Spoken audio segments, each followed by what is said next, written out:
Hi, my name is Dr. Logston, and this is one of the WKU Center for Literacy Presents seminars called Learning to Learn How to Study. This session is typically delivered over a 30-minute period to a live audience where we take questions and interact. Now, since you're watching this recorded, there is not an easy way to do that. So this session will be quicker than that.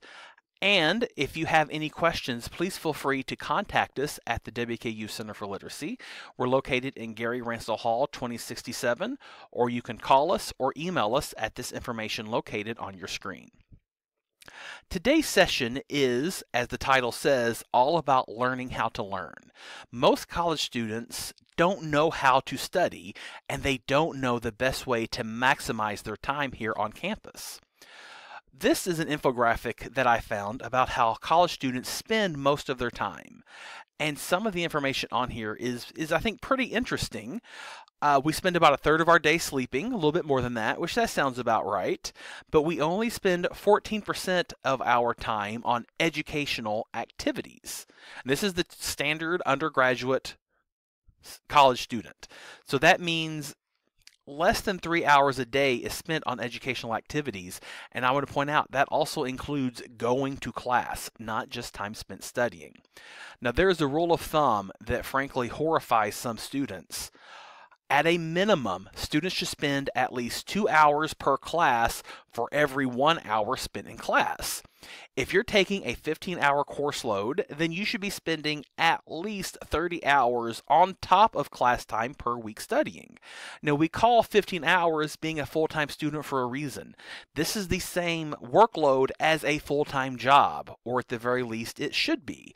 So one thing that I would urge you to do, and this is just going to require some honest introspection, are you studying as much as you should? Now, there's some people who will automatically say, I have no idea how to study. Well, you're in luck, because I'm going to teach you how to do that today.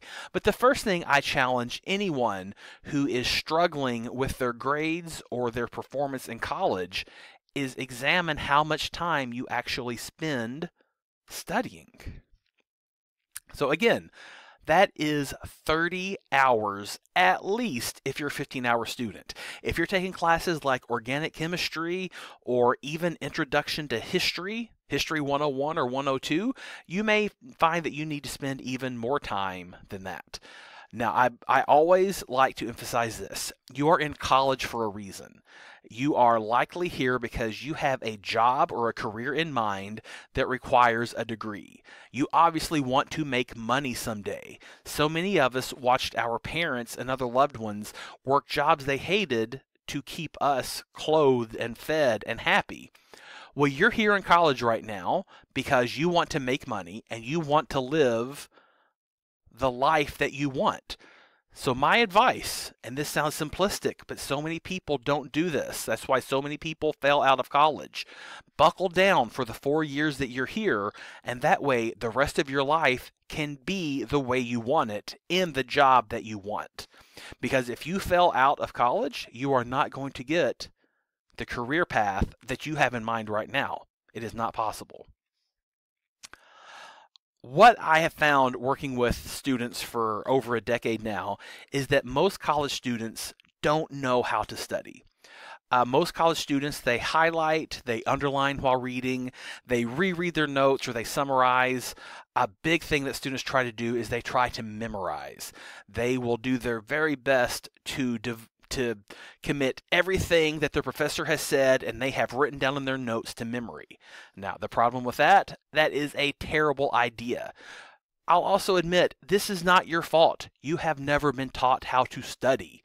You didn't learn how to study in high school. If we were having a live session right now, this is the point when I would ask, how many of you graduated high school without much effort? And most of you would probably raise your hand. You haven't learned how to study because you've never had to study. We see this with students all the time. People will cram the day before a test. They've maybe even gone to class if they're a good student. And the day before a test, they'll reread their notes as quickly as they possibly can. And then when they go to actually take the test, they remember nothing. How many of you have done that? You studied for a test. Maybe you even did okay on the test, but afterwards you don't remember it. And this is really problematic if you are taking a class that has a cumulative final, because you'll need to memorize it again.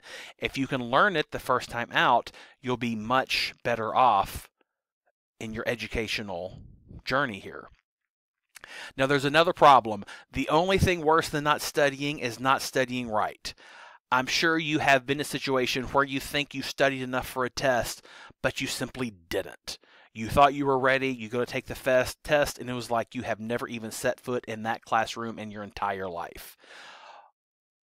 Studying wrong, studying in ways that don't maximize your time, you're never going to get where you want to be. So, you might be thinking, okay, this is great. You've told me all the things that I do and that I suck at.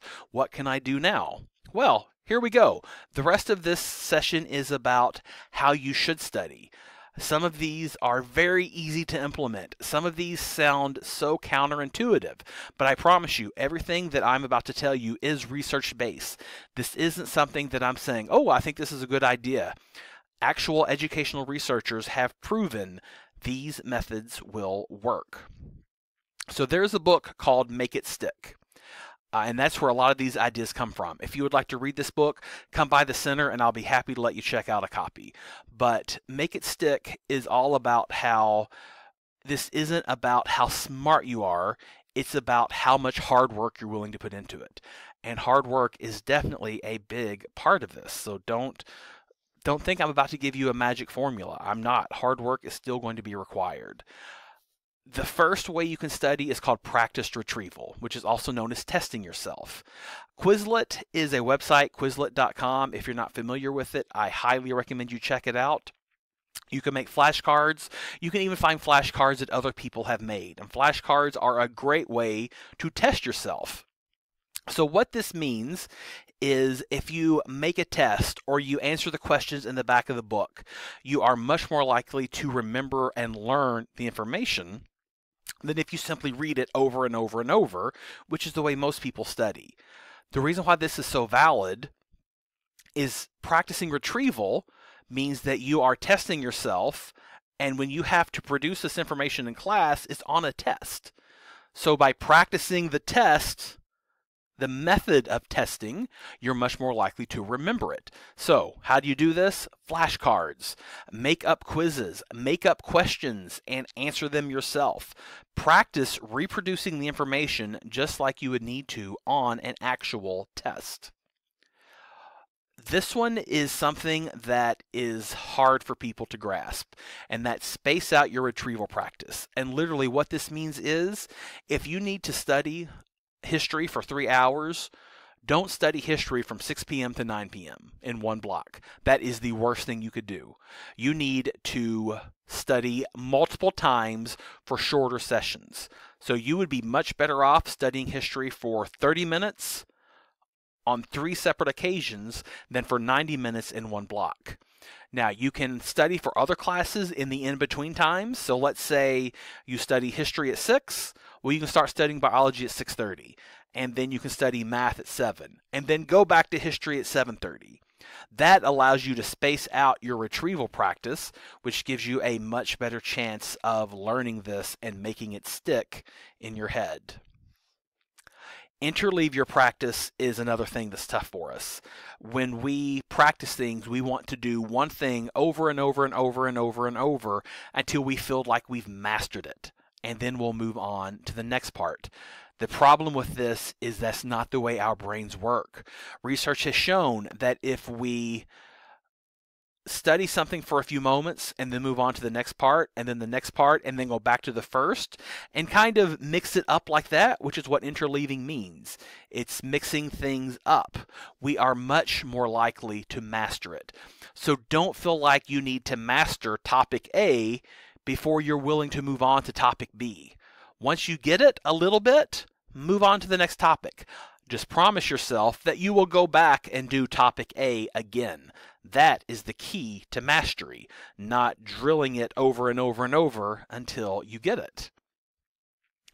Elaboration is something that makes sense once people learn how to do it. And it's the process of finding additional layers of meaning and new material. If we can connect what we learn to what we already know, we are so much more likely to remember it. I remember this piece of information from a class I took in 1997. It was an intro to psychology class, and I was taught that memories are made in the hippocampus. I still remember that because I learned it. And the way I learned it was I connected it to some things I already knew. So here's my thought process in that. The hippo is a large gray mammal from Africa. What's another large gray mammal from Africa? An elephant. Now, I have always heard, and maybe you have as well, elephants never forget. So elephants remember. And then that led me to memory. And the image of an elephant or a hippo on a college campus solidified it. It took pieces of information that I already knew and tied them in. And now I will never forget that memories are related to the hippocampus in the brain. So if you can connect what you're learning to what you already know, you will do so much better than if you just try to memorize it. Generation is attempting to answer a question or solve a problem before being shown the answer. Now, one way you can do this in like a math class is literally try to solve the problem yourself before you look up the answer. You can do this in any class by reading new class material and trying to explain the key ideas to yourself before you hear the lecture. And I promise you, there is no better feeling in academia than when you sit in on a lecture and the professor is talking about things and you realize, I understand this, I've already read this, this makes sense to me. So, try to figure it out yourself before you're presented the answer or solution or even lectured on it. Reflection seems so simple that I'm sure some people blow this off and don't do it.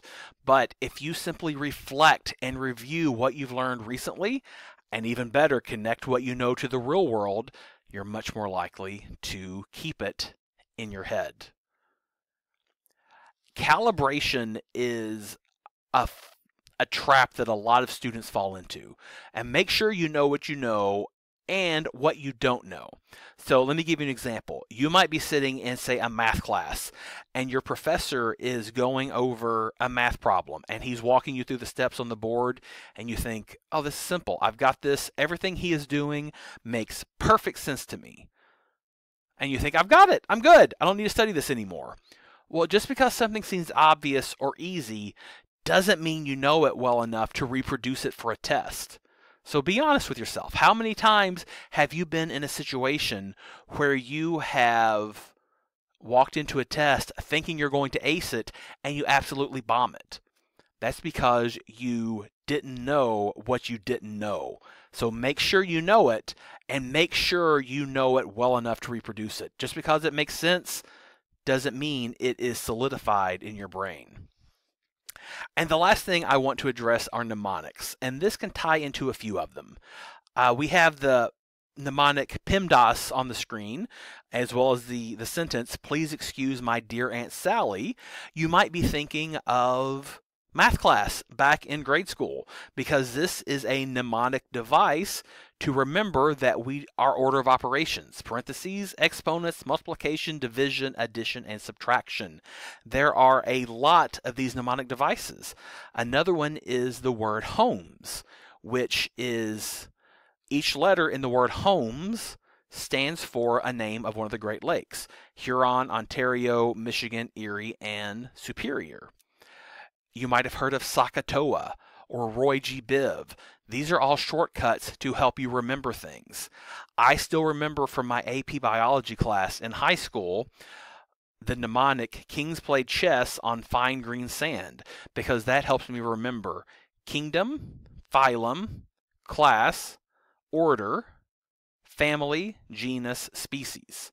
There's no way I would have remembered that over 25 years removed from high school if I had not created this mnemonic device that has remained entrenched in my brain.